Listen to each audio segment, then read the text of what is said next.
Good evening, everyone.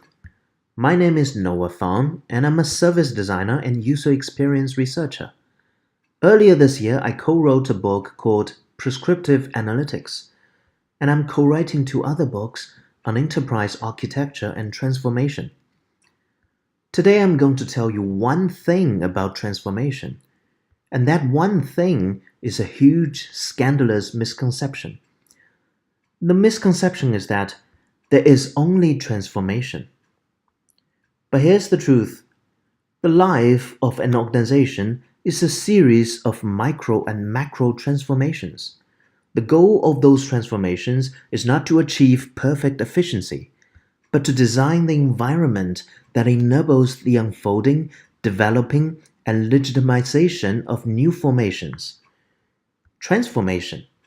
Transformation. The thing is, transformation is just one of many types of formations that an organization undergoes. An organization undergoes reformation, transformation, and deformation. So there are three formations, not just transformation. An organization undergoes reformation to address non-existential challenges. It's a little bit like renovation. Disney is easily an example of that.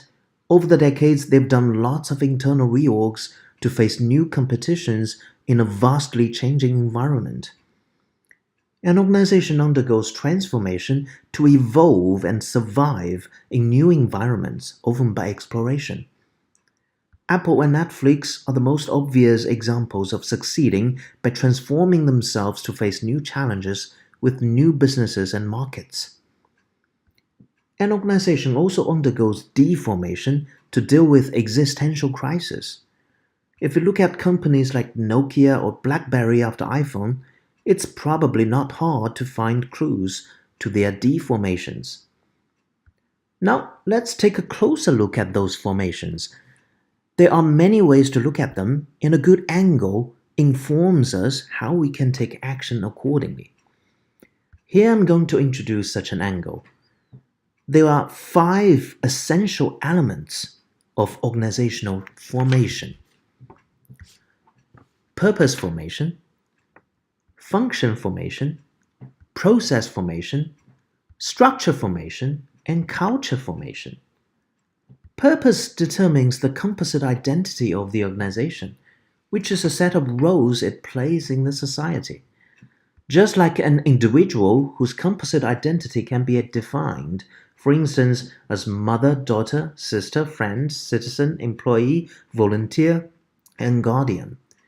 An organization also has a composite identity, which could, for example, be employer, service provider, product producer, partner, taxpayer, and profit generator. Function determines the behavior of the organization. It's the ways it exchanges value with customers and clients. Process determines the secret inner workings of the organization's operations. It is not visible to an external observer. Structure determines a network of actors who enter the stage to play certain roles in the process. Culture determines the climate of the organization. It's a psychological atmosphere that can either energize or demotivate the actors in the organization. Each formation of purpose, function, process, structure, and culture causes a series of changes in social, digital, and physical structures of the organization. Transformation is not easy, and neither are reformation and deformation. The implication is this. When we are getting down to work on transformations, and especially on digital transformations, as many organizations are trying to do nowadays, the first question we should ask is perhaps not how we do it. Perhaps we should ask whether it is really a transformation in the first place. And perhaps reformation, transformation, and deformation require very different strategies and tactics.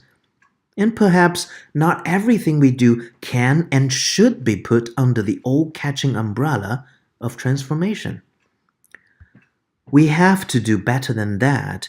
to face the challenges of our organizations, to survive the present, and to prepare for the future.